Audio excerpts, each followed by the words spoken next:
hindi hadlang ang pagbibilad ng palay para hindi ako makapag-shooting sa ilog. So tuloy pa rin ang shooting sa ilog kahit may nakabilad ng palay dito. Syempre lalagyan ko ng kulambo para hindi makain ng manok. Mindset ba? Mindset. So siguro mga 30 minutes lang ako sa ilog dahil mamaya hindi rin ako makapag-shooting sa hapon dahil may gagawin ako dito sa kabila. So yan, para-paraan na lang ako para magawa ko pa rin yung pagti-training ko doon sa ilog ng iba't ibang klaseng langoy. So sa mga nagcha-challenge, sa mga pinapagawa nyo sa akin, nagti-training pa lang talaga ako dahil hindi talaga ako yung ano tawag dito, expert sa pagdating sa mga languyan. So, parang hindi siya nadadami. Kailangan ko lang pala ganyan. Oo, wait lang. So, yun. Nako-cover na din naman pala. Sana lang wag umulan kasi walang kukuha nito. So, takpan ko muna to saglit kasi pailog ako. Yan. Para hindi lang talaga makain ng manok.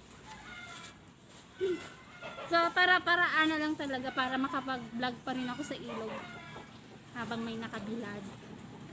So, iurong ko na lang to konti. Tapos, balik ko na lang mamaya. Kasi sayang yung init. Yun.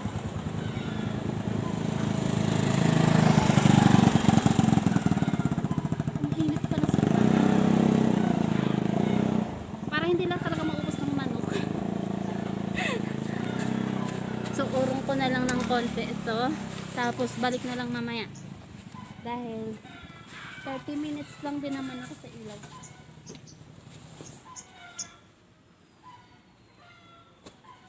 Yan. Tapos, lalagyan natin ng bato.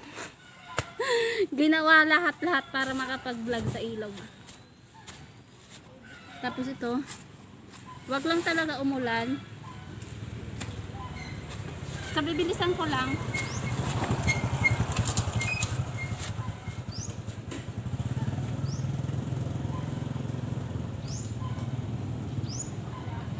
Ang kulambo ay para sa pali. Kailangan ko lang talaga gawin ito para makapunta ko sa ilog.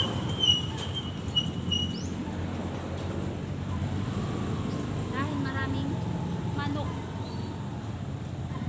Siguro ko na lang. Ito yan.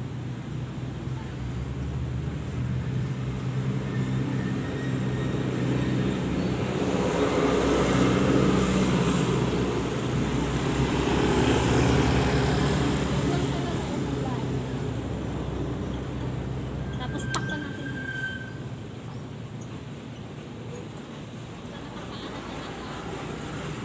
Parang hindi pa rin ang hangin. In case na umakas yung hangin.